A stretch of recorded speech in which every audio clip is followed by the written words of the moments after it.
আমরা জানি যে কারোর উপকার করা, কাউকে হেল্প করা অত্যন্ত পুণ্যের কাজ, এবং আমরা প্রত্যেকেই কখনো না কখনো কাউকে না কাউকে হেল্প করেই থাকি। কারণ আমাদের ছোটবেলা থেকেই শেখানো হয় যে অন্যের উপকারে সর্বদা নিজেকে নিয়োজিত করা উচিত। কিন্তু উপকার সব সময় ভেবে চিন্তে করা উচিত। যাকে তাকে যখন তখন উপকার করা উচিত নয়। কারণ যদি ভেবে চিন্তে উপকার না করেন, তাহলে পুণ্যের বদলে হতে পারে আপনার মারাত্মক ক্ষতি। আজ আমরা এই ভিডিওতে উপকারের সুফল এবং কুফল নিয়েই আলোকপাত করব। তাই ভিডিওর কথাগুলো খুব মনোযোগ সহকারে শুনুন। আজ একটি ছোট্ট কাল্পনিক গল্পের মাধ্যমে আপনাদের বোঝানোর চেষ্টা করব। আমার বিশ্বাস এই ভিডিওর শেষে একটি সুন্দর শিক্ষা আপনারা পাবেন। তাহলে চলুন শুরু করা যাক। এক জঙ্গলে একটা সিংহ, একটা সিংহী এবং তাদের ছোট ছোট তিনটে বাচ্চা নিয়ে বসবাস করত। একবার ছানাদের গুহার মধ্যে রেখে সিংহ আর সিংহী খাবার খোঁজার উদ্দেশ্যে, অর্থাৎ শিকার ধরার উদ্দেশ্যে গুহা থেকে বেরিয়ে গভীর জঙ্গলে গেল। সিংহের ছানাগুলো খেলতে খেলতে গুহার থেকে বাইরে বেরিয়ে এলো। বাইরে তারা বেশ কিছুক্ষণ খেলা করলো, কিন্তু অনেক বেলা হয়ে যাওয়ায় তাদের প্রচন্ড খিদে পেয়ে গেল। তারা গুহার এক পাশে চুপটি করে পড়ে রইল। তাদের এতটাই খিদে পেয়েছিল যে তাদের আর নড়াচড়ার কোনো ক্ষমতা ছিল না। এই সময় সেখান থেকে একটি ছাগল যাচ্ছিল। সিংহের ছানাগুলোকে দেখে ছাগলটি বুঝতে পারলো যে তারা খুব ক্ষুধার্ত, তাই তারা এরকম ভাবে ঝিমিয়ে পড়ে আছে। ছোট্ট ছোট্ট ছানাগুলোকে দেখে ছাগলটির খুব মায়া হলো, তাই সে ঠিক করলো ছানাগুলোকে সে কিছুটা দুধ খাওয়াবে। ছাগলটা তাই করলো। ছাগলটার দুধ খেয়ে ছানাগুলো খুব তৃপ্তি পেল এবং পেট ভর্তি থাকায় আবার খেলতে শুরু করলো। ছাগলটাও সেই ছানাদের সাথে মহা আনন্দে খেলতে লাগলো। ঠিক সেই সময় সিংহ এবং সিংহী নিজেদের গুহায় ফিরল। গুহার সামনে দাঁড়িয়ে সে দেখলো একটি ছাগল তার ছানাদের সাথে খেলছে। ছাগলটাকে দেখে সিংহের প্রচন্ড রাগ হলো, তাই সে ঠিক করলো আজকে এই ছাগলটাকে মেরে সবাই মিলে ছাগলের মাংস খাবে। তাই সে যখন ছাগলটাকে আক্রমণ করতেই যাবে, এমন সময় তার সেই ছোট ছোট ছানাগুলো আদো আদো সুরে বলল, একে কিচ্ছু করো না, এ খুব ভালো, আমাদের খুব খিদে পেয়েছিল, তখন এই ছাগলটি আমাদের দুধ খাইয়েছে, আর আমরা একা ছিলাম বলে আমাদের পাহারা দিয়ে তখন থেকে আমাদের সাথে খেলছে। এই কথা শুনে সিংহ এবং সিংহে অবাক হয়ে গিয়ে ছাগলটাকে বলল, আমাদের অবর্তমানে আমাদের ছানাদের খেয়াল রেখেছ, এই জন্য তুমি আমাদের কবল থেকে মুক্ত। আজ থেকে তুমি এই জঙ্গলের সব জায়গায় বিনা দ্বিধায় স্বাধীনভাবে ঘুরে বেড়াতে পারবে। কেউ তোমাকে কোনো রকম বাধা দেবে না, বা কোনো হিংস্র পশু তোমাকে আক্রমণ করবে না। আমাদের তরফ থেকে উপহার স্বরূপ তোমাকে এই স্বাধীনতা প্রদান করা হলো। এই কথা শুনে ছাগলটি খুব খুশি হলো এবং সে তৎক্ষণাৎ সেই সিংহ এবং সিংহীকে ধন্যবাদ জানিয়ে সেখান থেকে বেরিয়ে আসলো। তারপর থেকে সেই ছাগলটা বিনা দ্বিধায় স্বাধীনভাবে পুরো জঙ্গলে ঘোরাফেরা করত। কারণ বনের রাজা সিংহ ঘোষণা করে দিয়েছিল যে এই ছাগলটিকে কেউ যেন কোনো ক্ষতি না করে।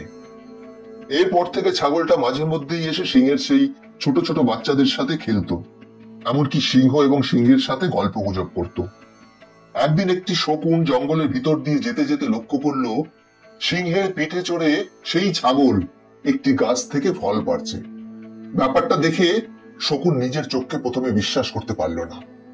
এরপর শকুনটা অপেক্ষা করতে লাগলো সেই ছাগলটার সাথে কথা বলার জন্য, কারণ সিংহের ছানাদের উপকার করার বিষয়টা সে জানতো না।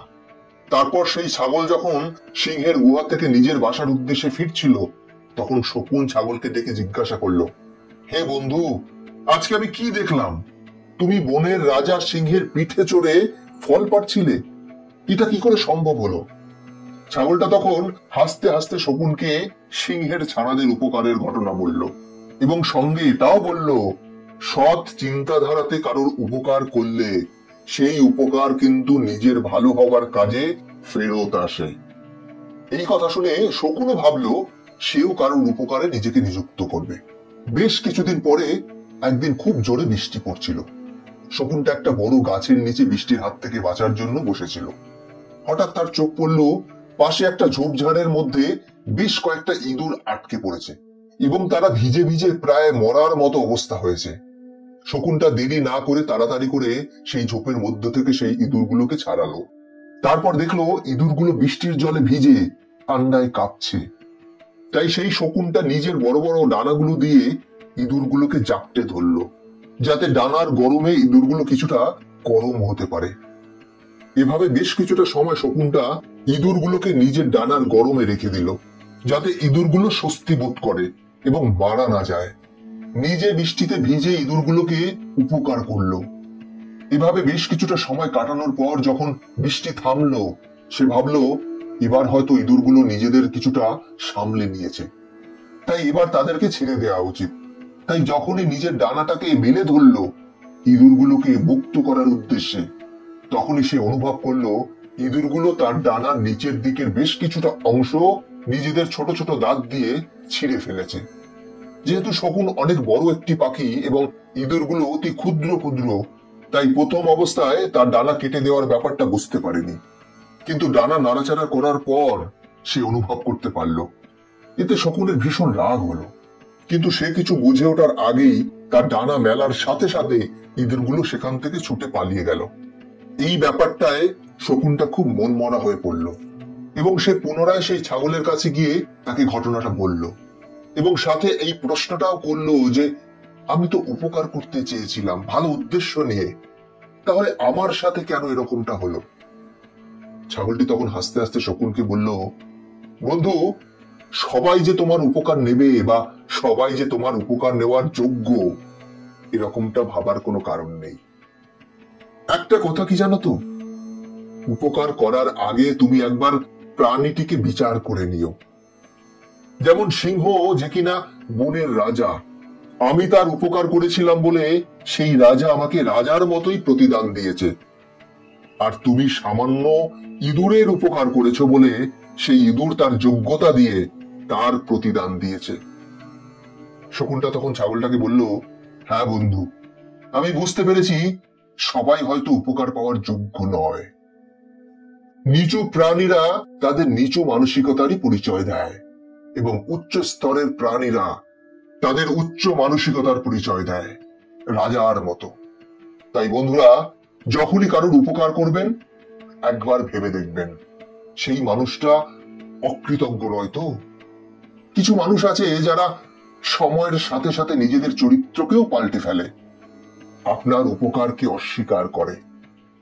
সেই ধরনের মানুষের থেকে যতটা সম্ভব নিজেকে দূরে রাখুন, কারণ এই মানুষগুলো কখনো কারোর আপন হয় না। এরা নিজের স্বার্থ ছাড়া কিচ্ছু বোঝে না। তোমাদের যদি এই ভিডিওটা ভালো লাগে থাকে তাহলে অবশ্যই একটা লাইক করে দাও, আর এইরকম ভিডিও পেতে গেলে আমাদের সাথে থাকো।